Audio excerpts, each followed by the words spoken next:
The beast incarnate Brock Lesnar बहुत time से हमको डब्ल्यूडब्ल्यू में दिखे हुए तो जमाना हो गया है, लेकिन भाई आप इस फोटो में ज़रूर ब्रॉक बाबा के जो दर्शन है वो कर सकते हो, क्योंकि ये अभी उनकी बिल्कुल रीसेंट की ही पिक्चर है जिसमें अभी भी उनका जो वो काउबॉय वाली पर्सनालिटी है वही अभी आपको यहाँ पे दिख जाएगी। और वही मैंने बोला भाई, ब्रॉक लेसनर के बारे में ज़्यादा तो अभी कुछ बात कर नहीं सकते, क्योंकि वही है कि यहाँ पे फिर सारे वो ख्याली पुलाव ही पकाने वाली बात होगी जब तक कि वो वापस नहीं आ जाते। अभी वैसे एक सोर्स ने उनकी जीआईएफ पोस्ट करी जो कि टीज भी कर रहा है कि ब्रॉक लेसनर शायद आने वाले हैं आसपास में। लेकिन अगर मैं आपको पर्सनली खुद बताऊं तो रॉयल रंबल का वो टाइम है जब मैं एक्सपेक्ट कर रहा हूं कि शायद ब्रॉक लेसनर वापस आ सकते हैं। अगर तब नहीं आ रहे तो फिर शायद थोड़ा मामला वैसा गड़बड़ सा है, लेकिन मैं आपको सारी सिचुएशन बता चुका हूं, बार बार इसके बारे में डिस्कस करने का कुछ फायदा है नहीं। वेलकम है आपका वॉइस ऑफ रेसलिंग के एपिसोड नंबर 547 में। आज तो बहुत ही ज़्यादा वीडियो लेट हो गए भाई, तो हाथ जोड़ के सबसे पहले सॉरी बोल दूंगा। और मैं जानबूझ के लेट नहीं करता, कई बार चीज़ें हो जाती थोड़ी ऊपर नीचे।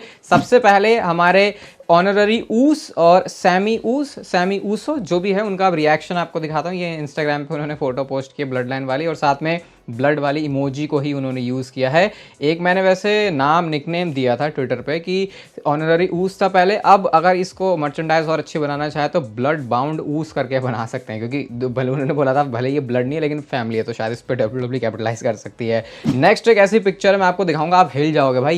ये हो चुका है सही में। ये वो फोटो है जहां पर आप देख सकते हो रोमन रेंस और कोडी रोड्स एक साथ पोज कर रहे हैं, और कोडी रोड्स के पास में अनडिस्प्यूटेड चैंपियनशिप है, और रोमन रेंस के चेहरे कुछ ऐसे नहीं है यहाँ पे कि उनको लग रहा भाई इस बंदे के पास टाइटल क्यों है। अगर आपको ऑलरेडी दिमाग खराब हो गया मेरी बात सुन के तो बताया तो भाई, ये पूरी फोटोशॉप्ड एक पिक्चर है जिसमें कोडी किसी अलग फोटो का है, रोमन रेंस किसी अलग फोटो का है, तो ज़्यादा टेंशन लेने वाली बात नहीं है। जो एक्चुअल फोटो है वो रोमन रेंस की यूएफसी चैंपियन एलेक्स पेरेरा के साथ है, और इसमें ये साथ में एक दूसरे को मर्चेंडाइज भी दे रहे हैं, वीडियोस वगैरह भी इनकी शेयर हुई है। पता है आपको टीकेओ के अंदर अभी आ चुके हैं, तो यूएफसी और डब्ल्यूडब्ल्यू एक साथ या कोलैबोरेटिव वे में भी काम करते हैं। अभी तो मुझे लग रहा है बिहाइंड द सीन ज़्यादा है। अब तक वैसे ऐसा नहीं लग रहा, कुछ बहुत तगड़ा हो जाना चाहिए था यूएफसी और डब्ल्यूडब्ल्यू के बीच में, तो अभी शायद इनका ऐसा प्लान है नहीं कि बिल्कुल साथ में दोनों को दिखाएं, क्योंकि अब तक तो बहुत कुछ कर चुके होते हैं, 1 साल हो चुका है। शायद कुछ तगड़ा ही प्लानिंग है कि करेंगे एक बार तो फिर इज्जत से ही करेंगे। आज अपने ही यूट्यूब चैनल पर अपने ही एक डब्ल्यूडब्ल्यू सुपरस्टार के यूट्यूब चैनल की एक अचीवमेंट आपके साथ शेयर करता हूं मैं, और वो है शेमस का यूट्यूब चैनल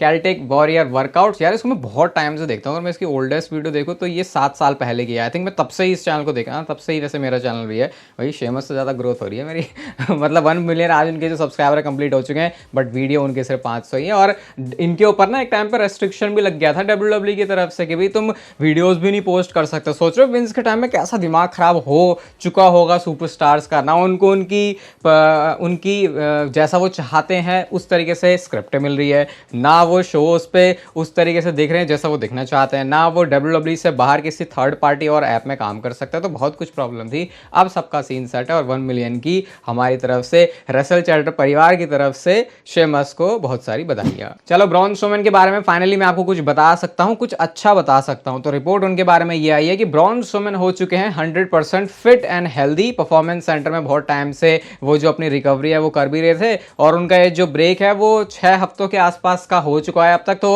अब ऐसा मौका आ चुका है कि डब्ल्यूडब्ल्यू अब क्रिएटिव थोड़ी सी चीजें देख रही है ब्रॉन स्ट्रोमैन के लिए, और जैसे सब कुछ फाइनली सेटल हो चुका है, हो जाएगा, तो उसके बाद ब्रॉन स्ट्रोमैन वापस भी आ जाएंगे। तो ये अच्छा लगा मुझे कि भाई चलो उनका जो ब्रेक है वो बहुत तगड़ा ही हो रहा है, क्योंकि बहुत टाइम के बाद तो ब्रॉन स्ट्रोमैन ने बहुत सारे लोगों की रिस्पेक्ट अर्न करी है, वरना वो लोगों के लिए तो सिर्फ एक लंबा चौड़ा हट्टा कट्टा बंदा है जो कि उठा के फेंक सकता है, उससे ज्यादा लोग कुछ ज्यादा केयर करते नहीं था। बट ये ब्रॉन्सन रीड की फ्यूड से ब्रॉन स्ट्रोमैन को फायदा, ब्रॉन्सन रीड को तो फायदा हुआ और ब्रॉन स्ट्रोमैन को भी हो गया।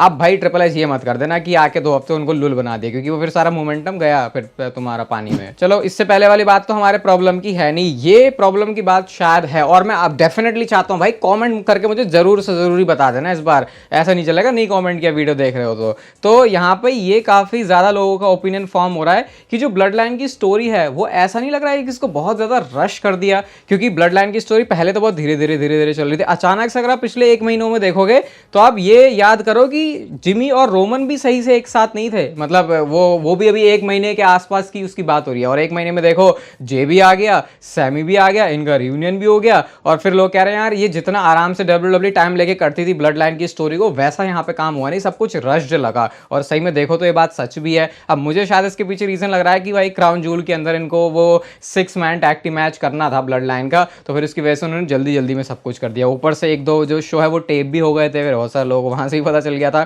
तो बहुत कुछ ऑब्वियस चीजें हुई हैं। लोग ये कह रहे हैं कि इसको थोड़ा और क्रिएटिव वे में कर सकते थे, और ये कह रहे हैं कि चीजें रश्ड हुई हैं। आप क्या बोलोगे इसके बारे में? देखो, अगर मैं बताऊं तो मैं ये तो नहीं बोलूंगा कि मैं बिल्कुल डिसएग्री कर रहा हूं इस चीज से, लेकिन फिर मैं ये भी सोच रहा हूं कि ठीक है, मतलब चलो इंजॉय करो, मजे लो इसके, और बेटर हो सकता था ये, डेफिनेटली मैं कहूँगा। और रश्ड तो ये लगा भाई, अब किस भी रीजन की वजह से था, जो भी था, बट चलो अब सही ये है कि वॉर गेम्स तक तो फिर भी तुमको प्रिपरेशन करनी थी ना। अभी वॉर गेम्स भी दूर है, तो अगर बीच में क्राउन जूल ना होता तो सोचो ये पूरा कहानी वैसे बना सकते थे कि समर स्लैम से पूरा वॉर गेम्स तक की पूरी कहानी, या फिर बैड ब्लड के बाद से पूरी वॉर गेम्स की कहानी, उसमें थोड़ा सा हो गया, ऐसा मुझे लगता है। आप बताना जरूर क्या लगता है कमेंट में। दिसंबर में होने वाले WWE के premium live event Saturday Night's Main Event के बारे में बहुत सारी बातें मैं आपको बता चुका हूँ कि कैसे पहले ऐसा लग रहा था कि जस्ट एक शो है, लेकिन अब इसको बहुत ग्रैंड लेवल पे WWE कर रही है। और भाई ये सच में शो बहुत ज्यादा यूनिक होने वाला है, क्योंकि इसके सिर्फ नाम में सैटरडे नाइट्स मेन इवेंट और इसकी जो रेट्रो वाली चीजें, पुरानी वाली चीजें, उसको वापस नहीं लेके आ रहे।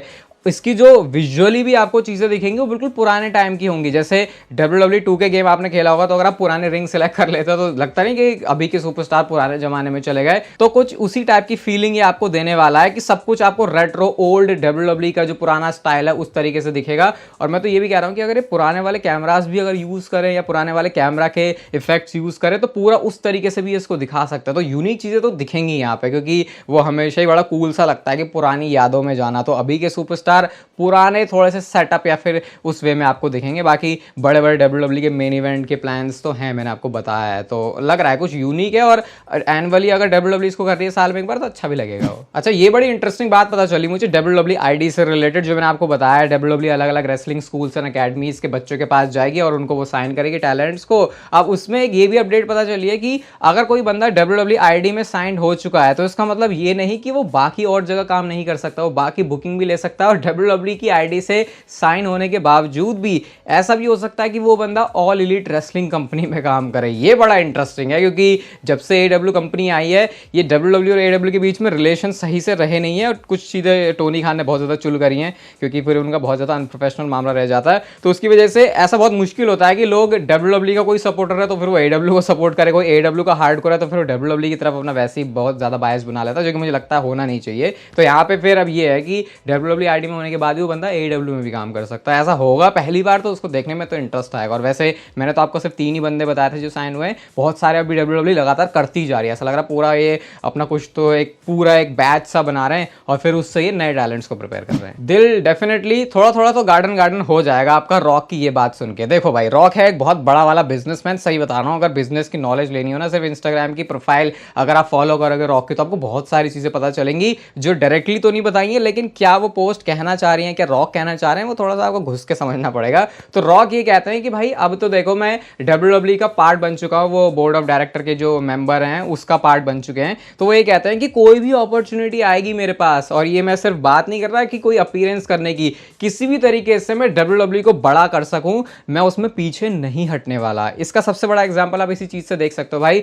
लास्ट टाइम रॉक कब आए थे? वो लाना रूसेव वाला एक जो बैक स्टेज पूरा करते हुए सेगमेंट आए थे, वो 2014-15 में आए थे, 13 में आए थे। उसके बाद कितना लंबा टाइम ले लिया रॉक ने दोबारा आने में? वो जब फॉक्स पर WWE आई थी तब आए थे। और एक बार जब वो पार्ट बने WWE का, उसके बाद देखो कितनी जो अपीयरेंसेस हैं वो ज्यादा हो चुकी है रॉक की। आप ऐसा मान सकते हो इसको कि भाई क्योंकि उनकी स्टोरी लाइन भी उस वजह से, लेकिन क्या वो सारी स्टोरी लाइन पहले नहीं हो सकती थी? तो रॉक अब क्योंकि खुद पैसा लगा चुके हैं, टाइम लगा चुके हैं WWE कंपनी में, तो अब सिर्फ हम लोगों के लिए नहीं, खुद के रीजन का भी उनका खुद एक बहुत बड़ा रीजन है कि क्यों वो WWE को ज्यादा टाइम देंगे। तो इसीलिए अब रोड टू रेसलमेनिया के लिए तो बस एक्साइटेड हो जाओ। एक बार रॉक आ गया ना, अब उसको पता है यहाँ से वो रेगुलर होने वाला WWE के साथ, फिर तो वो है पीक WWE वाली जिसको हम कहते हैं। भाई ब्लड लाइन ने तो कुछ तगड़ा है, तगड़ा तगड़ा तगड़ा वाला ही काम कर दिया। और काम क्या किया? WWE वेबसाइट के ऊपर जो top 10 best selling T shirts हैं, 10 में से अगर मैं आपको एक टाइम दूंगी कि आप बताओ कितने जो टी शर्ट्स है वो रॉक की है भाई, सॉरी ब्लड लाइन की है, 10 में से 9 टी शर्ट्स इस समय ब्लड लाइन की है भाई। सिर्फ एक जॉन सीना ही है जो कि